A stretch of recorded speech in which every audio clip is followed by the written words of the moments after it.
My name's Laurie Morris, and I am co-director of the Brockton Church and Community After School program.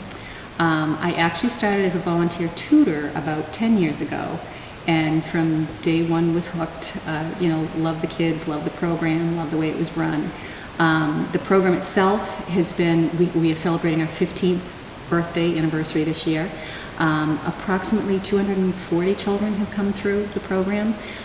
It was originated by members of the Central United Methodist Church and BIC, Brockton Interfaith Community. The idea was to reach out into the local community of the church and find where the needs were. Right. And so with the unknown school, elementary school being so close by, they decided that would be a great thing to do some kind of an after-school program. And so many studies have shown that if children aren't up to reading level by the 3rd grade, they never catch up. So that's our focus, is one-on-one attention, homework assistance, and then reading, and more reading. Last week we did the Read Across America, celebrating Dr. Seuss's birthday. There is time for fun and games and things, but the first hour is dedicated just to that, to homework and reading. The second hour, we have some learning project groups. We have cooking and arts and crafts. On Wednesdays, we have enrichment programs where we have people come in. We've had the Children's Museum of Easton do a science roadshow for 2 years in a row. We've had junior achievement. We've had a beekeeper. We've just kind of had, we've had Mass Audubon Society. Tomorrow we have a gentleman coming from an archaeological society.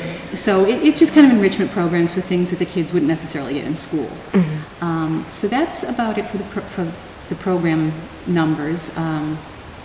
We have a limited capacity as far as how many kids we can take, and it also depends on how many tutors we can get, because we do focus on the one-on-one. Mm-hmm. So if we only have 12 or 13 tutors available each day, that's all the number of children we'll take. Mm-hmm. The goal is to have probably 15 a day. Right now we're at about 10. So, as far as the children who attend on Tuesday and Wednesday come from the unknown school, and they are referred to us by the school, by either the principal, teachers, reading specialist. Again, it's children who are either below or at risk for falling below their grade level. So they come referred from the unknown. That's the way it's been since the beginning. The Thursday group, as I said, was more networking. It's children who live in the community, who live in this neighborhood actually, but are bused to other schools.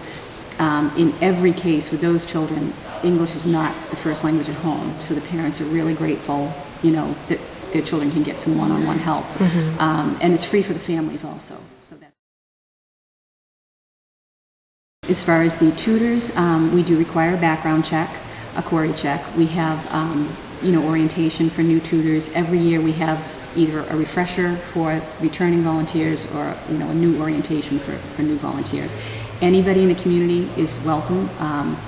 We have a number of retired teachers on our staff. We have some local college students, high school students. I believe this is our 4th year partnering with United Way. I'm not the one who does the grant research or fundraising or anything. That would be Donna Costa, but I'm pretty sure this is our 4th year. And we do attend the workshops and things like that. The funding we're actually a very cost-efficient program because all of the tutors are volunteer. There's only 2 half-time paid positions, that's Donna and myself, and it's only a total of 18 hours a week.